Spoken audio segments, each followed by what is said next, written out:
പ്രതിപക്ഷ നേതാവ് രാഹുൽ മോശമായി പെരുമാറിയെന്ന് നാഗാലാൻഡിൽ നിന്നുള്ള വനിതാ MP. ഇക്കാര്യം ചൂണ്ടിക്കാട്ടി രാജ്യസഭാ ചെയർമാന് പരാതി നൽകി. പാർലമെന്റിൽ കോൺഗ്രസിന്റേത് തരം താഴ്ന്ന പെരുമാറ്റമെന്ന് BJP കുറ്റപ്പെടുത്തി. രാഹുലിന്റെ പ്രവർത്തനങ്ങളിൽ അപലപിച്ച് പ്രമേയം അവതരിപ്പിക്കുമെന്ന് കേന്ദ്രമന്ത്രി JP നദ്ദ വ്യക്തമാക്കി.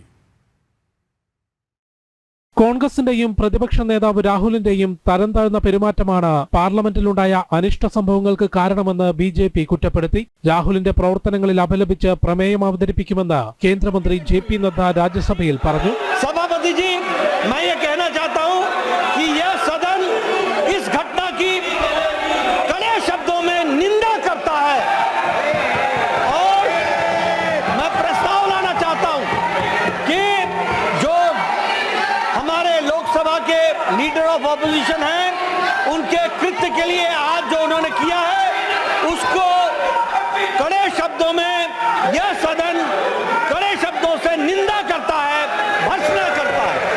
ബഹളത്തിനിടയിൽ രാഹുൽ മോശമായി പെരുമാറിയെന്ന് നാഗാലാൻഡിൽ നിന്നുള്ള വനിതാ MP എസ് ഫാങ്നോൺ കൊന്യാക് ആരോപിച്ചു. രാഹുൽ പിടിച്ചു തള്ളിയെന്നും അപമാനിക്കുന്ന രീതിയിലായിരുന്നു രാഹുലിന്റെ പെരുമാറ്റമെന്നും MP രാജ്യസഭാ ചെയർമാന് പരാതി നൽകി.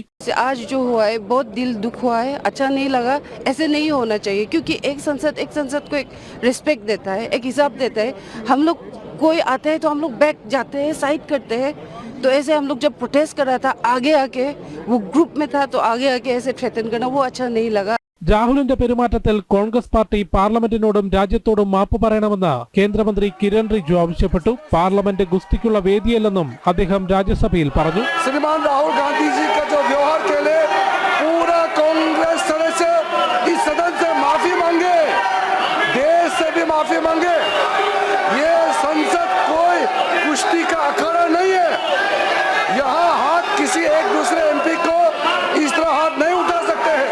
അതേസമയം ഭരണകക്ഷി എംപിമാരുടെ ഇടപെടലാണ് പ്രശ്നങ്ങൾക്ക് കാരണമെന്നും അംബേദ്കറെ അമിത്ഷാ അപമാനിച്ചെന്നുമാണ് പ്രതിപക്ഷത്തിന്റെ വാദം. അമിത്ഷാ എത്രത്തോളം ധാർഷ്ട്യത്തോടെയും ധിക്കാരത്തോടെയാണ് പാർലമെന്റിനെ അഭിസംബോധന ചെയ്തതെന്നുള്ളത് ഈ ലോകം മുഴുവൻ കണ്ടതാണ്.